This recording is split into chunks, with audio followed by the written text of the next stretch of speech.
Hi guys, welcome to our daily encounter. Imagine if we were to see Jesus in some type of dire situation.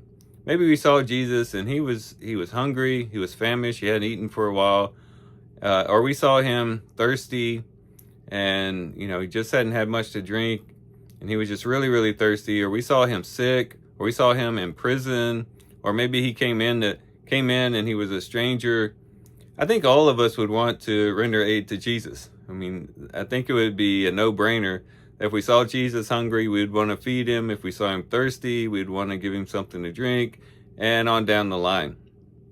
Of course, we would all want to render aid to Jesus. Well, as we read Matthew chapter 25, the last part of Matthew chapter 25, we see that Jesus views how we treat others as though that's the way we're treating him. He goes through the list. He says, I was hungry and you gave me something to eat. I was thirsty and you gave me something to drink. I was a stranger and you invited me in, naked and you clothed me. I was sick and you visited me. I was in prison and you came to me. Here he's speaking to the righteous, and then the righteous will be looking around and saying, when did we see you in these various situations and help you out?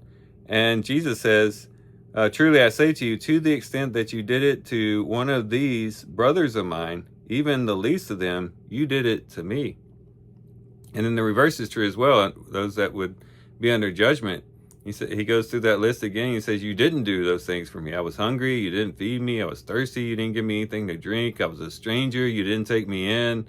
I was naked, you didn't clothe me. All these different things. And then the unrighteous will say, well, when did we see you in those types of situations? And he gives a similar answer. To the extent that you did not do it to one of the least of these, you did not do it to me. And so this puts a whole different perspective on benevolence and helping people who find themselves in unfortunate situations. If we would but view those who are down and out, those who are hungry, thirsty, sick, naked, a stranger, in prison, whatever else it might be, if we really looked at them through the lens of Christ, I think it would change our attitude a little bit towards those who encounter these types of situations. It's a lot easier to render aid to them if you realize, what, ultimately I'm doing this to Christ.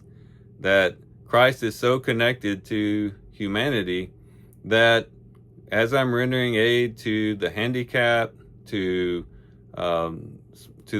children, to the homeless, whoever else it might be, as I'm rendering to people, my fellow humans, part of the human race, I'm really rendering aid to Christ. And if we saw that and we really took that by faith and realized that Jesus sees that as one and the same thing, I think we'd be a lot more motivated to help other people. As a matter of fact, it wouldn't be the case that we would just sit around waiting for opportunities, but we'd go out and seek opportunities to help our fellow man. Because, even if we're not motivated just to help our fellow man, we would definitely be motivated to help Christ, and Christ sees that as the same thing.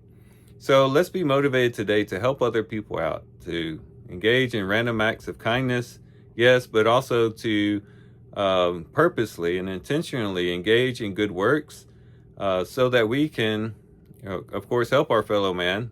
That's part of it. We want to love them and care for them, but also with this idea of knowing that our kind gestures go beyond just the help that we render to our fellow man, but is even seen by Christ as doing it unto him.